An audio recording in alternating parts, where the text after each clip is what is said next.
The good, the bad, and the ugly. Week 3 edition. Montreal Canadiens still winning, non-stop. I thought the game against Toronto was probably our weakest. I think we came out expecting Toronto to not be as strong as they were, and we played that way, and we snuck a victory out at the last minute on them.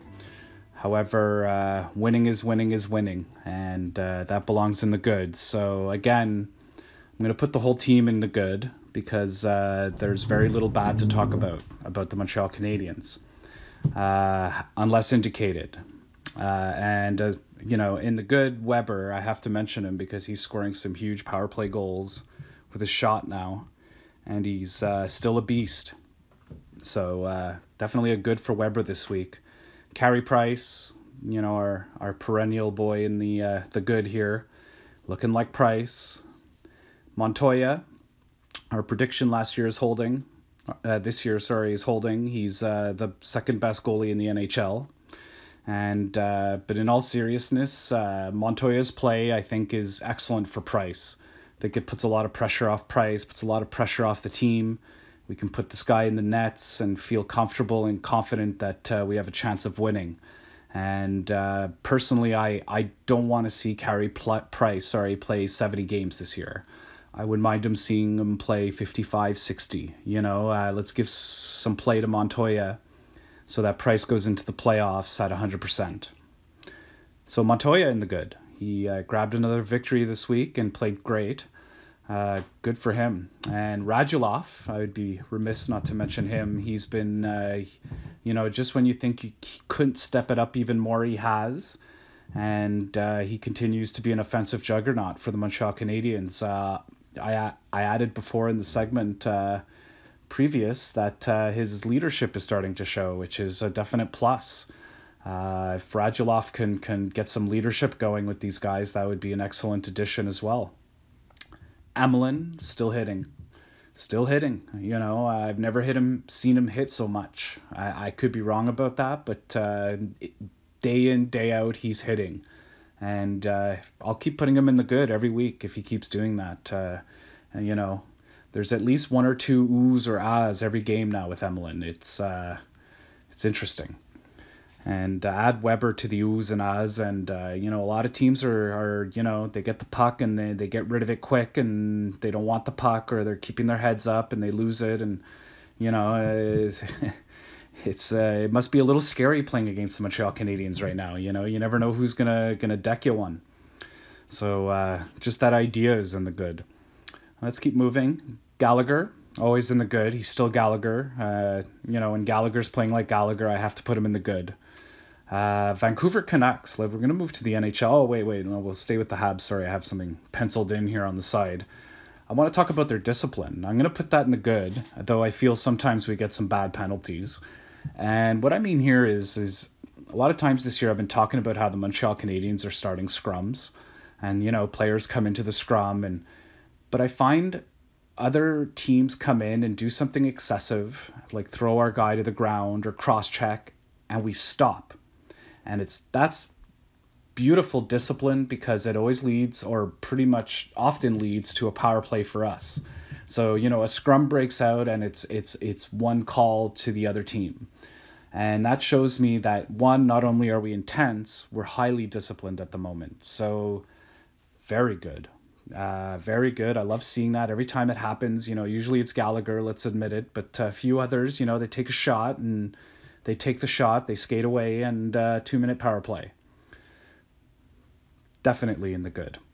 And let's move to the NHL now. A couple of NHL notes that I think belong in the good this week. I want to put the Vancouver Canucks in the good because though they've lost a couple of their last games, I haven't mentioned them all year. They were slated by pretty much everyone to be a last place team this year, and for quite a while there they were at the top of the West. They're a little further down now, but they're still at the top. And for a team that was projected to be last to come out playing that way, well, let's be honest, I've watched a few of their games. They got lucky winning a few, but they're getting momentum, and we'll see what happens with them, but they belong in the good for just defying pretty much every single expert that knows the NHL and knows hockey. Sidney Crosby, best hockey player in the world, comes back. The Penguins, if I can be frank, have sucked up to the day he came back. Day he comes back, they've turned into the Stanley Cup champion team that took it all last year. And Crosby is contributing like a demon, and he's woken his team up as a good captain would. And he definitely belongs in the good. What a player. What a player. So let's move to the bad. And this week, I'm going to integrate the bad and the ugly together. Well, first of all, I want to mention Daniel Carr was sent down to the minors. I'm a little surprised by that. Because Daniel Carr, I thought, was playing quite good hockey, making things happen, playing with a lot of intensity. The reason I'm a little upset about this is quite simply Daniel Carr now is going to be replaced by one of the grinders, be it Flynn, Mitchell, Byron. God, we have so many, and I just feel that that's a bit of a waste of time. I felt Daniel Carr had some skills that belonged in the NHL and wasn't detracting from the third line. I think he was contributing to it. And for a young guy to be doing that, I think maybe we might be wasting his time a little bit. And not only that, but to see him replaced with a guy I really don't see with the Montreal Canadiens in the next year or two, one of our standard grinder guys. It's just Michel Therrien again, sending a young guy down to be replaced by a veteran grinder. And what can I say? Michel Therrien, which leads me to the headline of the bad and ugly, and it was talked about a lot this week as well, was Michel Therrien's forever changing lines. Even winning, Michel Therrien can't help himself. He just has to change up his lines. We saw Pacioretty taken off the top line and put with Desharnais, which then by default made the David Desharnais the top line, giving Desharnais top minutes in a couple of games. And watching him change up Galchenyuk as well. Well, he always keeps him with Gallagher. Changing up the third line as well, moving Shaw around. I expected him to move Shaw around, but, Michel Therrien, again, is just all over the place with his lines. I will add that Michel Therrien's forever changing lines have the disease has fallen to the defensemen.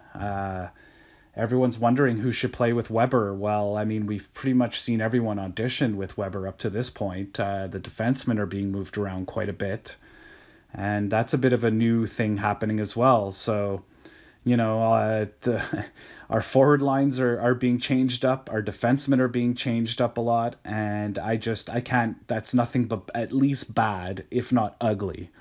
And, it's been 4 years of watching Michel Therrien unable to settle on certain lines. Now, anyone who's followed the Montreal Canadiens and Michel Therrien's tenure can easily tell you what's going to happen with Max Pacioretty and David Desharnais. Like, I can understand why you put him there to so-called unblock him, though I thought Galchenyuk was unblocking as well with him.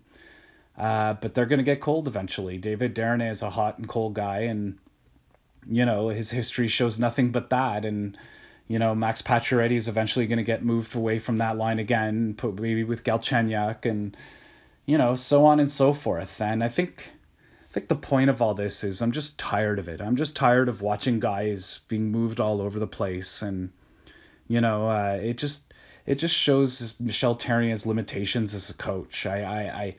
He has no new ideas, so he mixes up his lines in the most crazy, ridiculous ways. I think, we're starting to see a forward on the point as well. We've seen that in his tenure in the past. It's just, it's funny. It's you would think we were losing every game watching him shake his lineup up, yet we're winning. And so, God, can you imagine what would it be if we were losing? If we were losing, it would be absolute madness.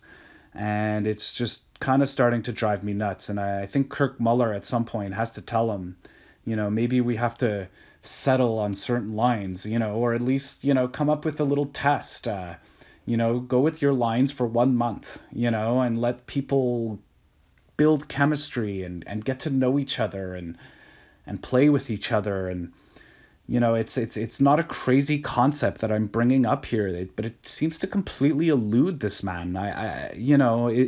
I've never seen such an impatient coach. a man who is unable to go 2-3 games with the same line combinations, regardless of injuries. There could be absolutely no injuries, but got to tinker and puts this guy here and there. Let's see what that does. And at some point you got to just kind of settle on your lines, really. And anyways, it's 4 years of Michel Therrien changing his lines. And, what this all leads to is a consistency problem. And, maybe like obviously in the middle of a winning streak, I can't really complain about consistency. But as far when you look at the top 3-4 lines, if you look at all the lines and the consistency of the 4 lines, you could argue that all 4 lines eventually do have consistency problems. And I think it has to do with this constant line juggling of Michel Therrien's. Galchenyuk is going to see this year with Michel Therrien just about every player on the Montreal Canadiens next to him, I predict, as opposed to settling on players and teaching him how to play properly. There's talk now that he's not so good at faceoffs, so we should move him to the wing, and it's just never ending. Well, who else is good for faceoffs in the Montreal Canadiens? Well, not many people. Thomas Plekanec's found his playoff game, and thank God for that, because, he is our best playoff face-off guy, really. And, that's disturbing. Michel Therrien has to be a lot more consistent, has to show a lot more patience. And I'm really disappointed to see this tumbling into the defense as well. We've seen all the defense pairings of Weber, and for me at least, I think it's obvious who should be with him. I think it should be Beaulieu. I think there you have 2 players whose styles kind of meld very well together, a puck moving defenseman and a stay-at-home grinding big shot guy. It seems perfect to me, but I don't know.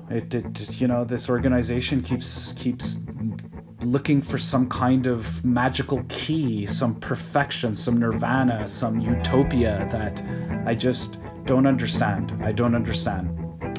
So yeah, Michel Therrien is forever changing lines. This week's bad and ugly. And so this week we're going to do a special edition Halloween. That'll be the next segment, the Montreal Canadiens Halloween party.